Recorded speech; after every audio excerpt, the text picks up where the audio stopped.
माननीय सभासदों, माननीय अध्यक्ष जी,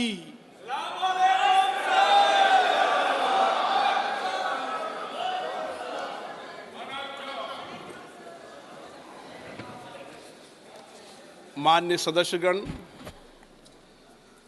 आपको बुलेटिन भाग 2 के माध्यम से पहले ही सूचित किया गया है कि माननीय वित्त मंत्री जी के बजट भाषण की प्रतियां आपको हार्ड कॉपी के रूप में उपलब्ध कराई जाएगी।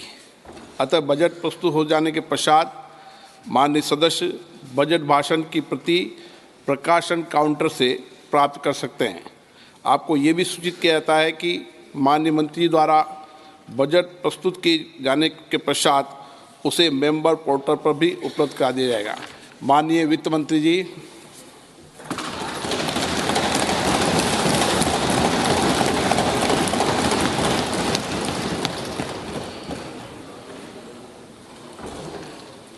Honorable Speaker, I present the interim budget for 24-25.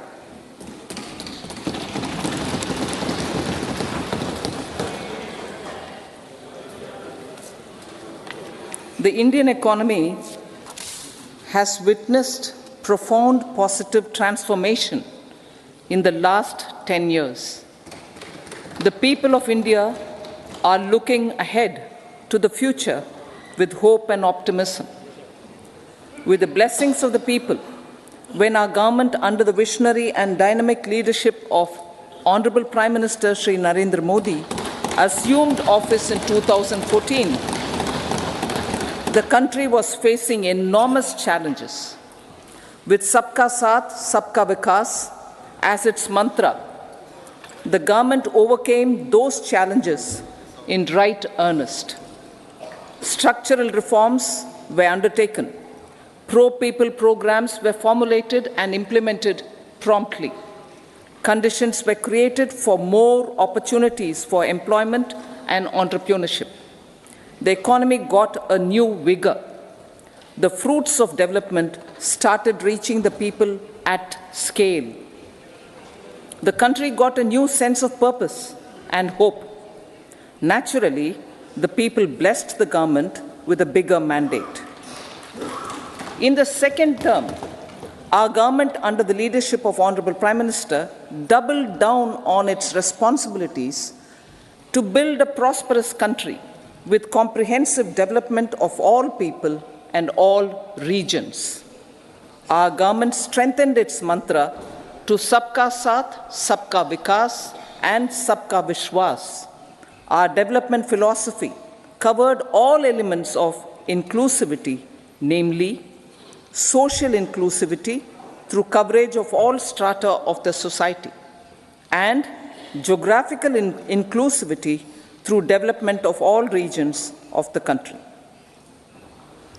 With the whole of nation approach of Sabka Prayas, the country overcame the challenges of once-in-a-century pandemic, took long strides towards Atmanirbhar Bharat, committed to Panch Pran, and laid solid foundations for the Amrit Kal. As a result, our young country has high aspirations, pride in its present, and hope and confidence for a bright future. We expect that our government, based on its stupendous work, will be blessed again by the people with a resounding mandate. Inclusive development and growth. Our humane and inclusive approach to development is a marked and deliberate departure from the earlier approach of provisioning up to village level. Development programs were thus provisioned. In the last 10 years, however, have targeted each and every household and individual through housing for all, Har Ghar Jal, electricity for all, cooking gas for all, bank accounts and financial services for all in record time. The worries about food have been eliminated through free ration for 80 crore people. Minimum support prices for the produce of Annadata are periodically increased appropriately. These and the provision of basic necessities have enhanced real income in the rural areas. Their economic needs could be addressed, thus spurring growth and generating jobs. Social justice. Our government is working with an approach to development that is all-round, all-pervasive, and all-inclusive. Sarvangin, Sarvasparshi, or Sarvasamaveshi. It covers all castes and people at all levels. We are working to make India a Vikasit Bharat by 2047. For achieving that goal, we need to improve people's capability and empower them. Previously, social justice was mostly a political slogan. For our government, social justice is an effective and necessary governance model. The saturation approach of covering all eligible people is the true and comprehensive achievement of social justice. This is secularism in action, reduces corruption, and prevents nepotism, prevents Bhai Bhatijawad. There is transparency and assurance that benefits are delivered to all eligible people. The resources are distributed fairly. All, regardless of their social standing, get access to opportunities. We are addressing systemic inequalities that had plagued our society. We focus on outcomes and not on outlays so that the social economic transformation is achieved. As our Prime Minister firmly believes, we need to focus on 4 major castes. They are Garib, Mahilaye, Yuva, and Annadata.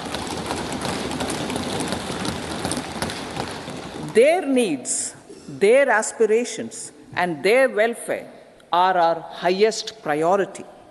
The country progresses when they progress.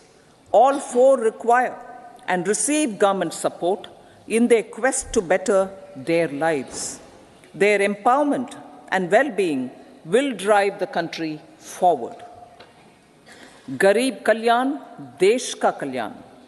We believe in empowering the poor. The earlier approach of tackling poverty through entitlements had resulted in very modest outcomes. When the poor became empowered partners in the development process, government's power to assist them also increases manifold. With the pursuit of Sabka Saath, in these 10 years, the government has assisted 25 crore people to get freedom from multi-dimensional poverty.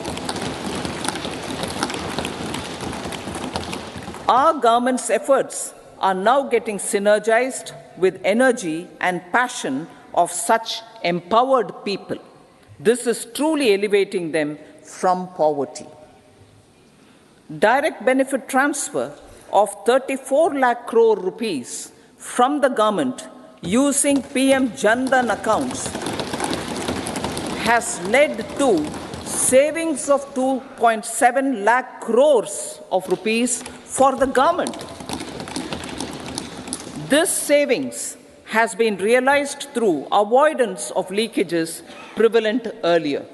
The savings have helped in providing more funds for Garib Kalyan.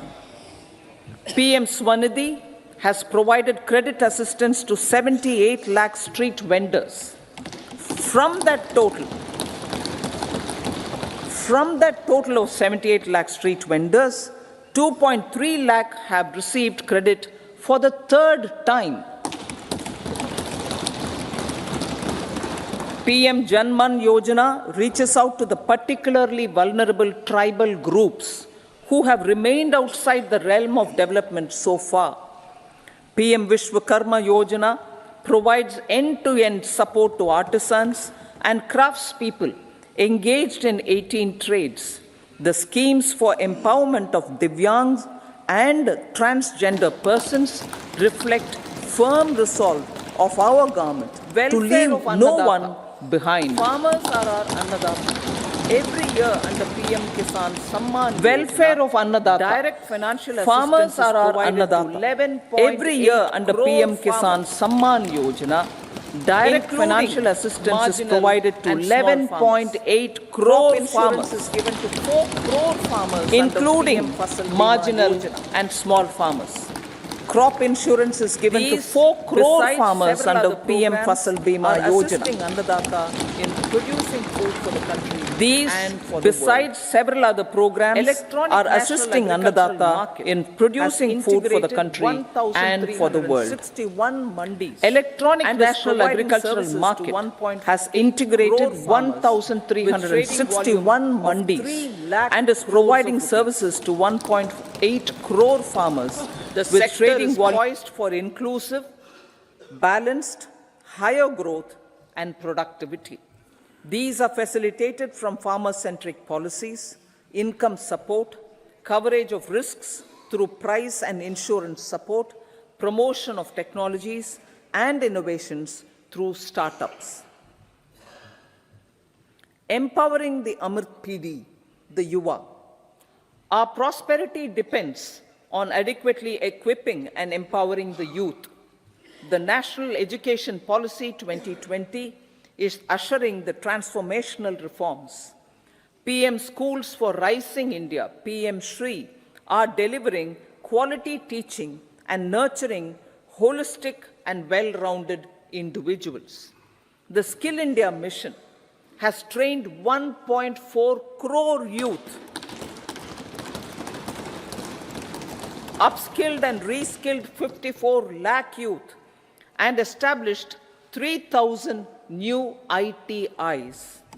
A large number of institutions of higher learning, namely 7 IITs, 16 triple ITs, 7 IIMs, 15 AIMS, and 390 universities have been set up.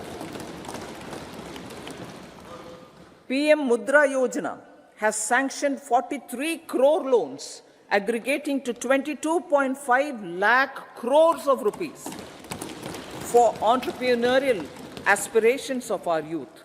Besides that, Fund of Funds, Startup India, and Startup Credit Guarantee schemes are assisting our youth. They are also becoming Rozgar Data. The country is proud of our youth scaling new heights in sports. The highest ever medal tally in Asian Games and Asian Para Games in 2023 reflects a high confidence level.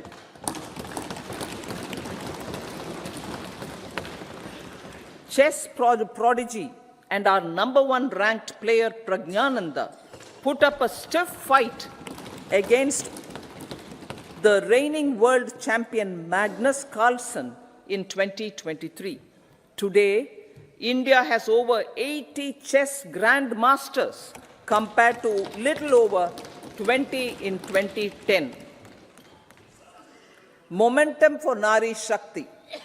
The empowerment of women through entrepreneurship, ease of living, and dignity for them has gained momentum in these 10 years. 30 crore Mudra Yojana loans have been given to women entrepreneurs. Female enrollment in higher education has gone up by 28% in 10 years. In STEM courses, girls and women constitute 43% of enrollment, one of the highest in the world. All these measures are getting reflected in the increasing participation of women in workforce. Making triple talaq illegal, reservation of 1/3 seats for women in the Lok Sabha and state assemblies, and giving over 70% houses under PM Awas Yojana in rural areas to women and giving over 70% houses under PM Awas Yojana in rural areas to women as sole or joint owners have enhanced their dignity. Exemplary track record of governance, development, and performance. Besides delivering on high growth in terms of gross domestic product, the government is equally focused on a more comprehensive GDP, that is, governance, development, and performance. Our government has provided transparent, accountable, people-centric, and prompt, trust-based administration with citizen-first and minimum government, maximum governance approach. The impact of all-round development is discernible in all sectors. There is macroeconomic stability, including in the external sector. Investments are robust. The economy is doing well. People are living better and earning better, with even greater aspirations for future. Average real income of the people has increased by 50%. Inflation is moderate. People are getting empowered, equipped, and enabled to pursue their aspirations. There is effective and timely delivery of programs and of large projects. Economic management. The multi-pronged economic management over the past 10 years has complemented people-centric, inclusive development. Following are some of the major elements. 1. All forms of infrastructure, physical, digital, or social, are being built in record time.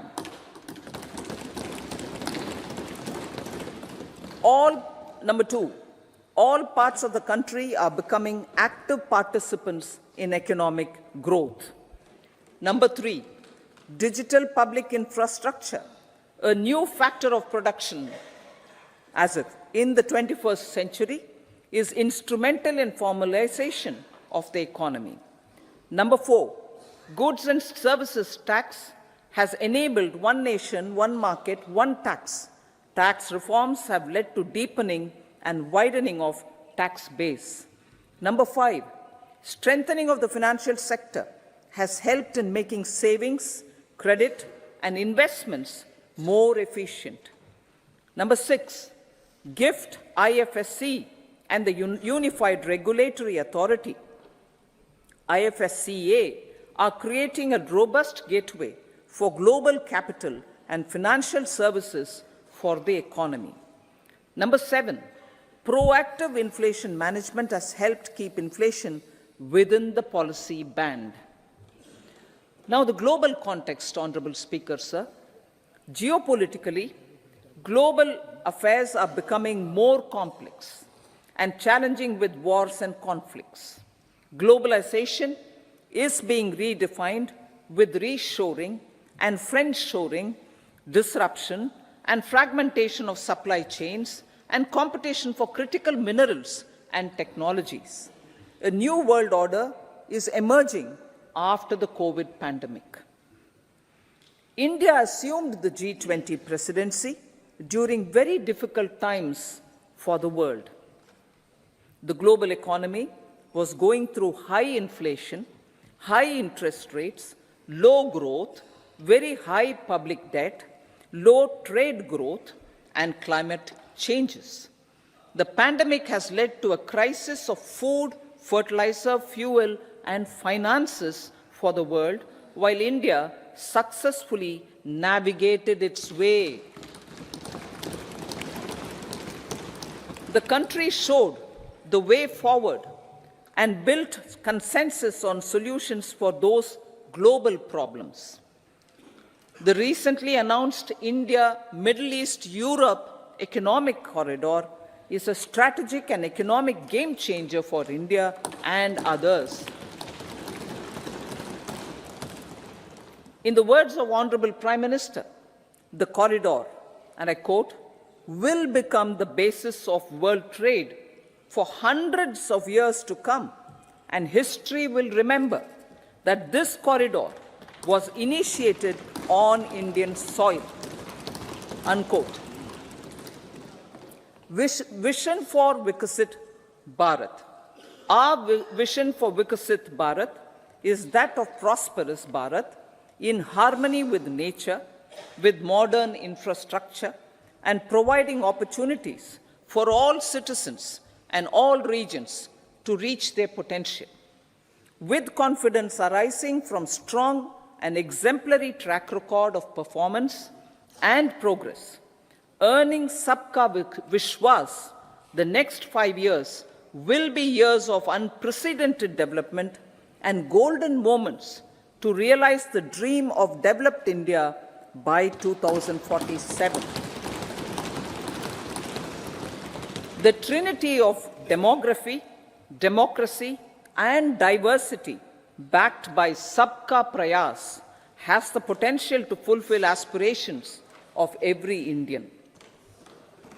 As Honorable Prime Minister in his Independence Day address to the nation mentioned, I quote, "There is no dearth of opportunities, as many opportunities as we want. The country is capable of creating more opportunities. Sky is the limit." Unquote. Strategy for Amritkal.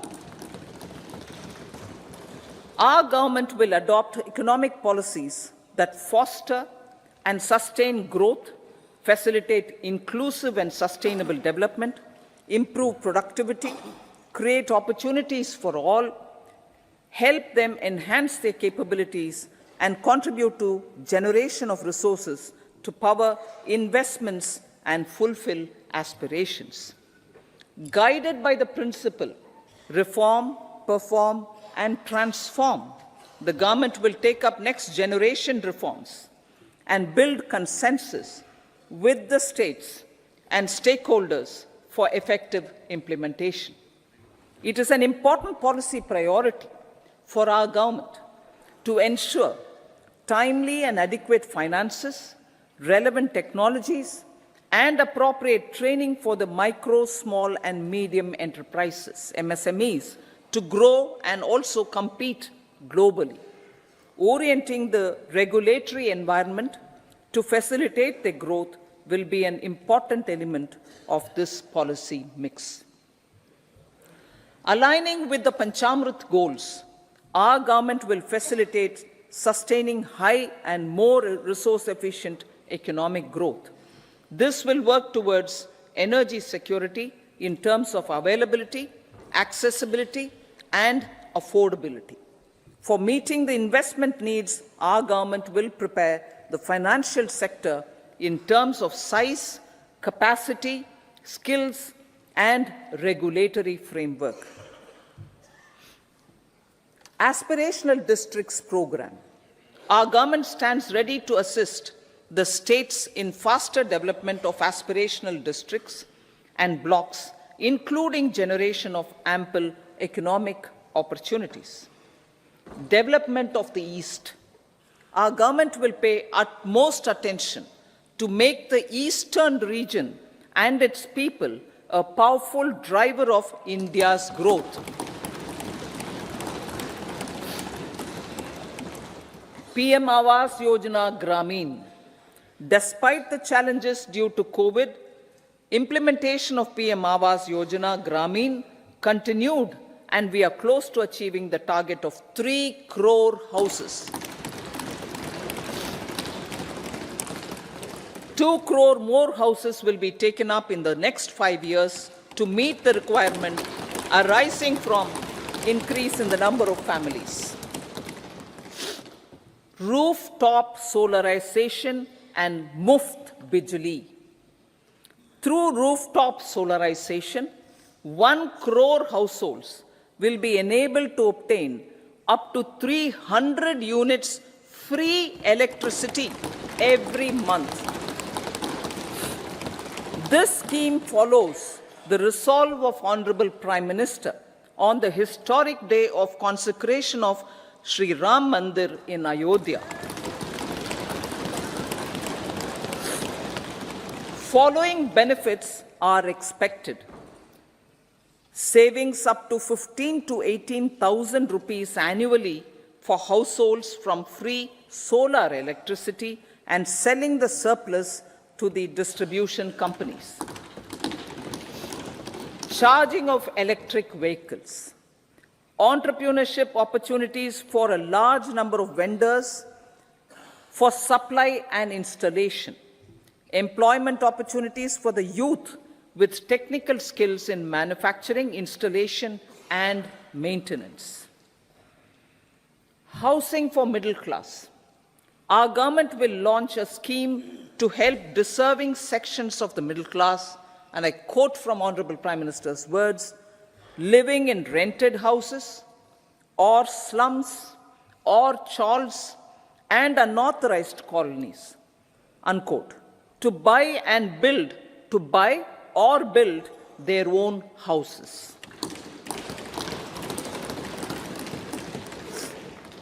Medical colleges.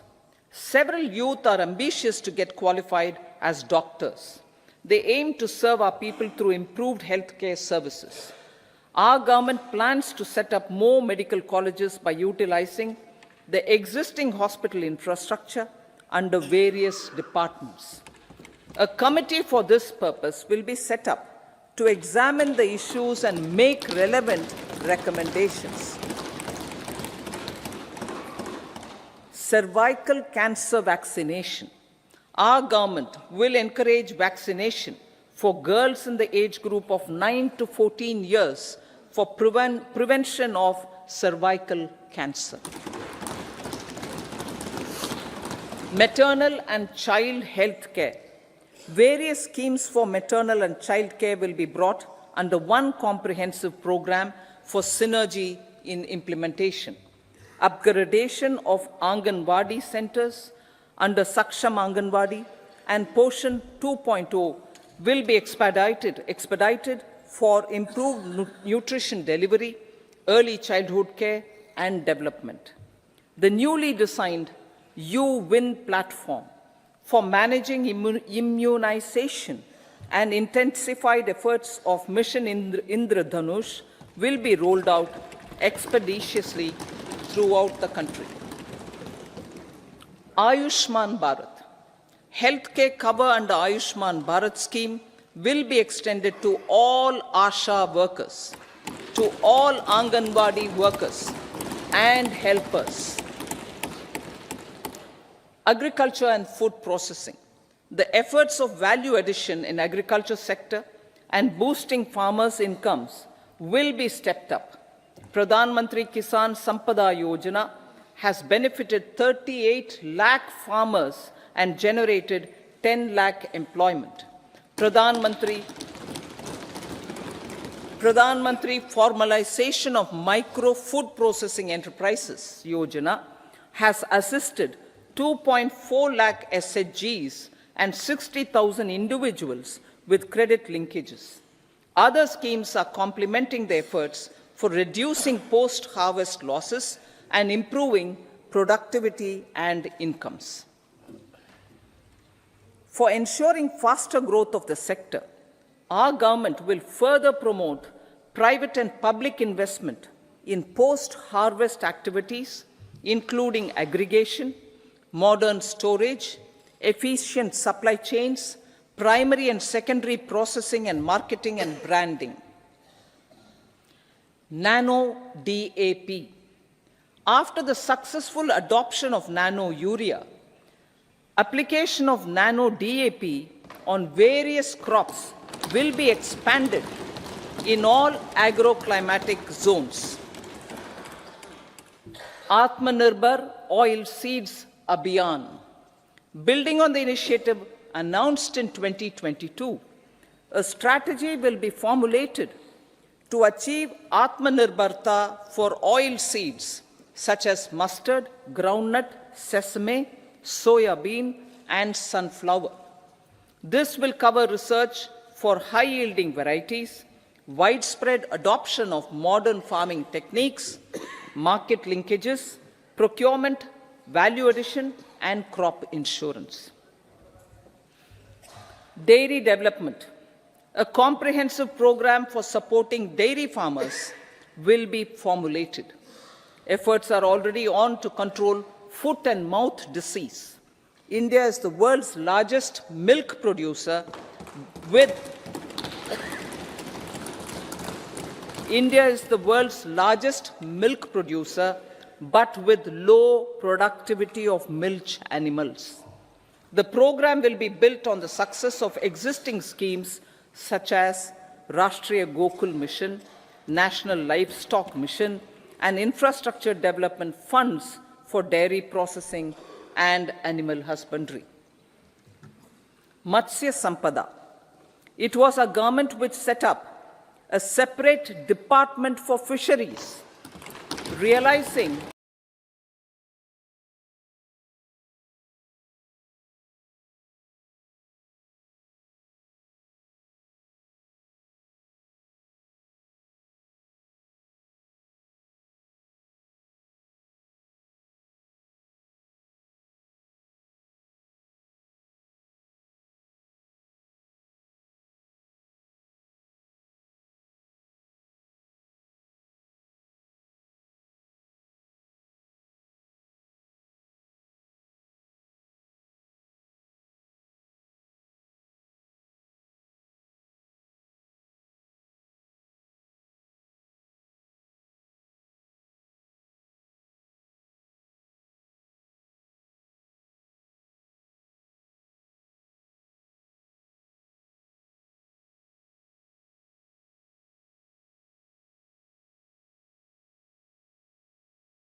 The resultant decongestion of the high traffic corridors will also help in improving operations of passenger trains, resulting in safety and higher travel speed for passengers.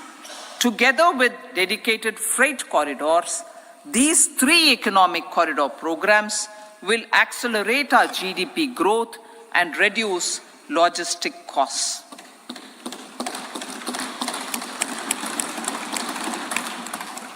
40,000 normal rail bogies will be converted to Vande Bharat standards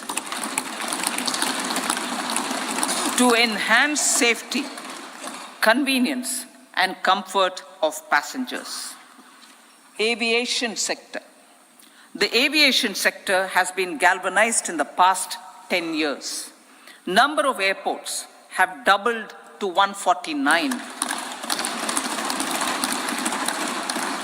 Rollout of air connectivity to Tier 2 and Tier 3 cities under UDAN scheme has been widespread. 517 new routes are carrying 1.3 crore passengers. Indian carriers have proactively placed orders for over 1,000 new aircrafts. Expansion of existing airports and development of new airports will continue expeditiously. Metro and Namo Bharat. We have a fast expanding middle class and rapid urbanization is taking place. Metro rail and Namo Bharat can be the catalyst for the required urban transformation. Expansion of these systems will be supported in large cities, focusing on transit-oriented development. Green energy. Towards meeting our commitment for net zero by 2070, the following measures will be taken. Viability gap funding will be provided for harnessing offshore wind energy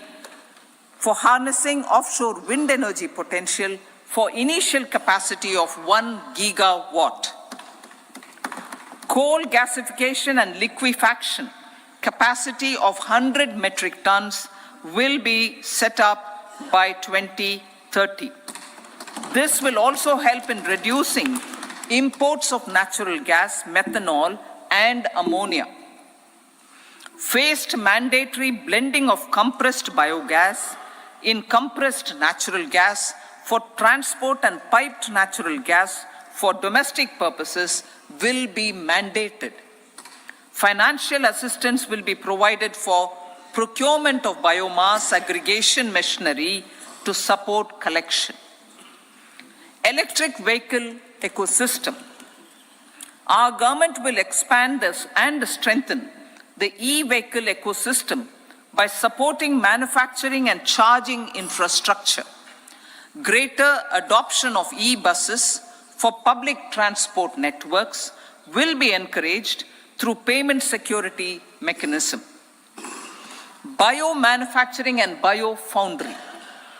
For promoting green growth, a new scheme of biomanufacturing and biofoundry will be launched. This will provide environment-friendly alternatives such as biodegradable polymers, bioplastics, biopharmaceuticals, and bioagri-inputs.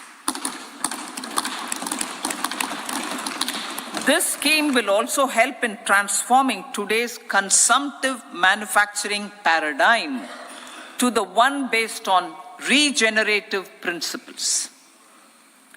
Blue Economy 2.0. For promoting climate resilient activities for Blue Economy 2.0, a scheme for restoration and adaptation measures and coastal aquaculture and mariculture with integrated and multi-sectoral approach will be launched.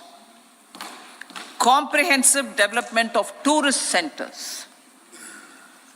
The success of organizing G20 meetings in 60 places presented diversity of India to global audience. Our economic strength has made the country an attractive destination for business and conference tourism. Our middle class also now aspires to travel and explore. Tourism, including spiritual tourism, has tremendous opportunities for local entrepreneurship. States will be encouraged to take up comprehensive development of iconic tourist centers, branding and marketing them at global scale. A framework for rating of the centers based on quality of facilities and services will be established. Long-term interest-free loans will be provided to states for financing such development on matching basis. To address the emerging fervor for domestic tourism, Honorable Speaker, sir, projects for port connectivity, tourism infrastructure, and amenities will be taken up on our islands, including Lakshadweep.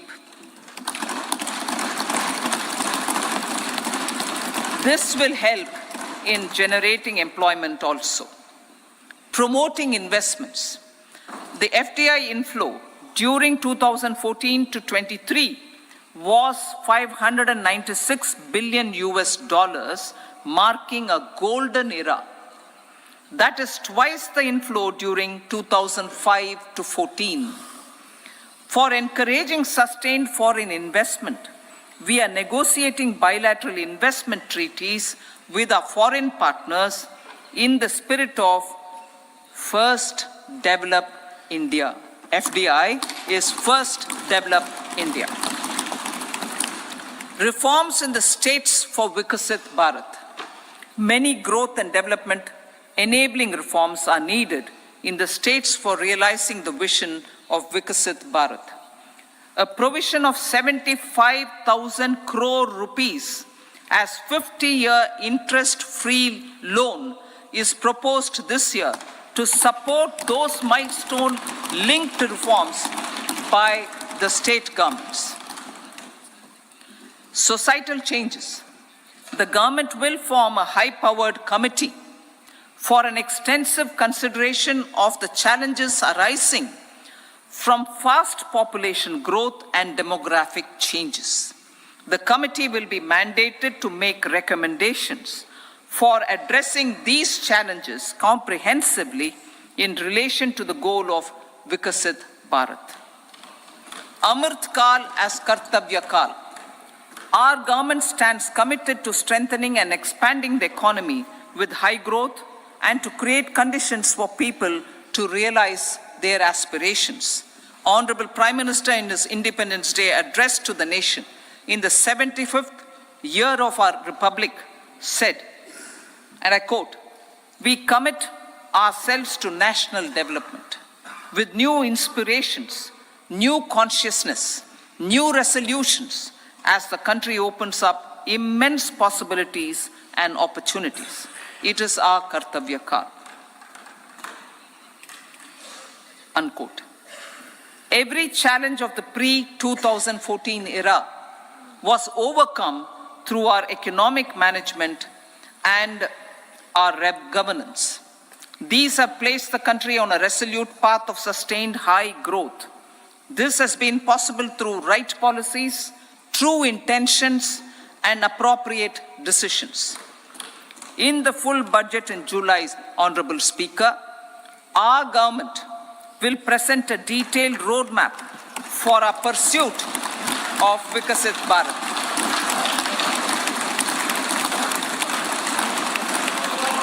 Revised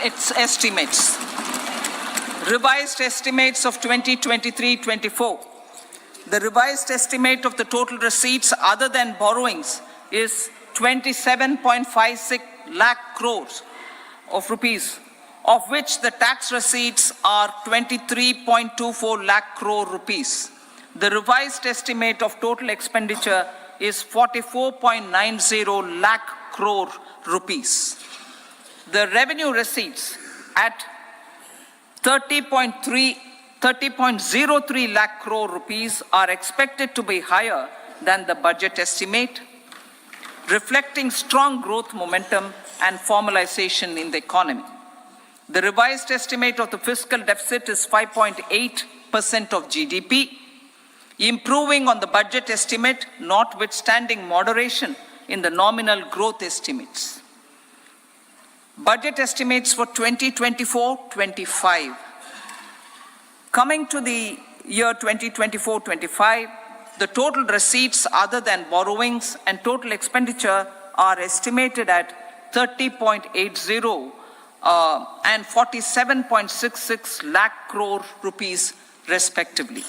The tax receipts are estimated at 26.02 lakh crore rupees. The scheme of 50-year interest-free loan for capital expenditure to states will be continued this year with an outlay of 1.3 lakh crore rupees. We continue on the path of fiscal consolidation as announced in my budget speech of 2021-22 to reduce fiscal deficit below 4.5% by 25-26. The fiscal deficit in 2024-25 is estimated to be 5.1% of GDP, adhering to that path. So the gross and net market borrowings through dated securities during 24-25 are estimated at 14.13 lakh crore rupees and 11.75 lakh crore respectively. Both will be less than that in 23-24. Now that the private investments are happening at scale, the lower borrowings by the central government will facilitate larger availability of credit for the private sector. Vote on account. I'll be seeking vote on account approval of the Parliament through the appropriation bill for a part of the financial year 2024-25. I will now move to part B. Honorable Speaker, sir, over the last 10 years, the direct tax collections have more than trebled and the return filers swelled 2.4 times. I would like to assure the taxpayers that their contributions have been used wisely for the development of the country and welfare of its people. I appreciate the taxpayers for their continued support. The government has reduced and rationalized tax rates. Under the new tax scheme, there is now no tax liability for taxpayers with income up to 7 lakh rupees, up from 2.2 lakh rupees in the financial year 2013-14. The threshold for presumptive taxation for retail businesses was increased from 2 crores to 3 crores. Similarly, the threshold for professionals eligible for presumptive taxation was increased from 50 lakh rupees to 75 lakh rupees. Also, corporate tax rate was decreased from 30% to 22% for existing domestic companies and to 15% for certain new manufacturing companies. Honorable Speaker, sir, in the last 5 years, our focus has been to improve taxpayer services. The age-old jurisdiction-based assessment system was transformed with the introduction of faceless assessment and appeal, thereby imparting greater efficiency, transparency, and accountability. Introduction of updated income tax returns, a new Form 26AS, and pre-filling of tax returns have made filing of tax returns simpler and easier. Average processing time of returns has been reduced from 93 days in the year 2013-14 to a mere 10 days this year, thereby making refunds faster. Indirect taxation. By unifying the highly fragmented indirect tax regime in India, the GST has reduced the compliance burden on trade and industry. The industry has acknowledged the benefits of GST. According to a recent survey conducted by a leading consulting firm, 94% of industry leaders view the transition to GST as largely positive. According to 80% of the respondents, it has led to supply chain optimization, as elimination of tax arbitrage and octroi has resulted in disbanding of checkposts at the state and city boundaries.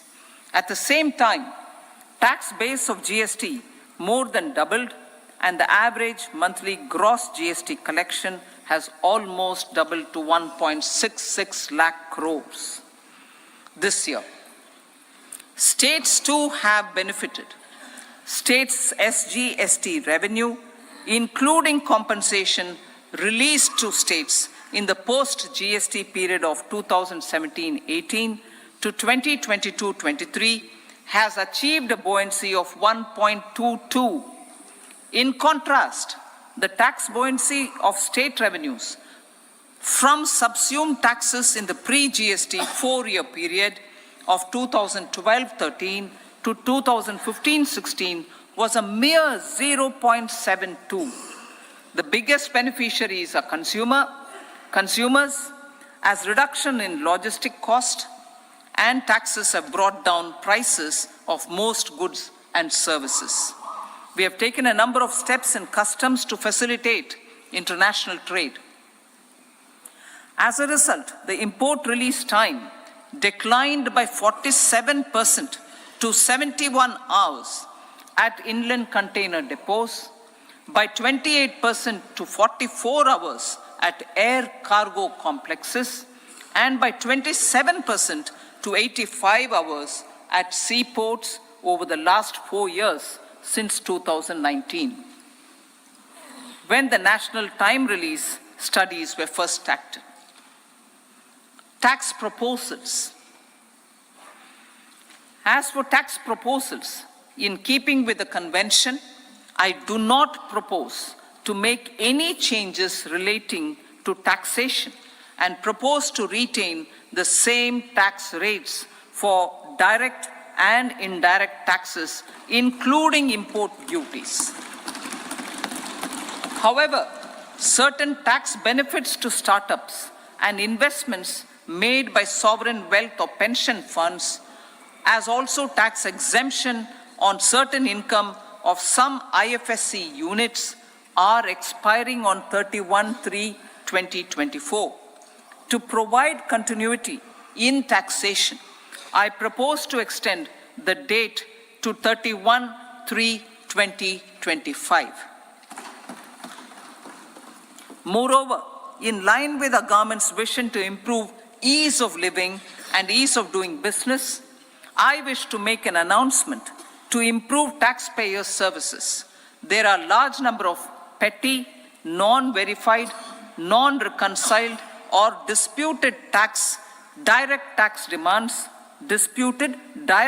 demands, many of them dating as far back as 1962, which continue to remain on the books, causing anxiety to honest taxpayers and hindering refunds of subsequent years. Honorable Speaker, sir, I propose to withdraw such outstanding direct tax demands up to 25,000 rupees pertaining to the period up to financial year 2009-10 and up to 10,000 rupees for financial years 2010-11 to 2014-15. This is expected to benefit about 1 crore taxpayers. 1 crore taxpayers would benefit out of this. Economy then and now. In 2014, when our government assumed the reins, the responsibility to mend the economy step by step and to put the governance systems in order was enormous. The need of the hour was to give hope to the people, to attract investments, and to build support for the much needed reforms. The government did that successfully, following our strong belief of nation first. The crisis of those years has been overcome, and the economy has been put firmly on a high, sustainable growth path with all-round development. It is now appropriate to look at where we were then. I repeat, it is now appropriate to look at where we were then till 2014 and where we are now, only for the purpose of drawing lessons from the mismanagement of those years. The government will lay a white paper on table of the House.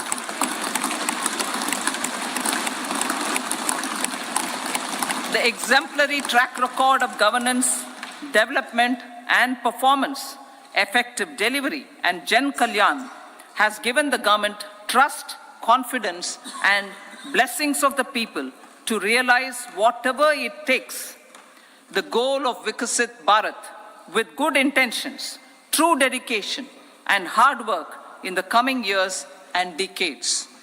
With this, Honorable Speaker, I commend the interim budget to this august House. Jai Hind.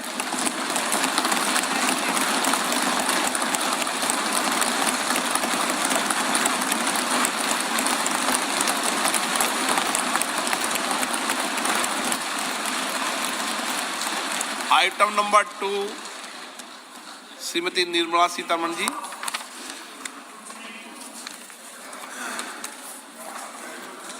So, with your permission, I rise to lay on the table the following statements.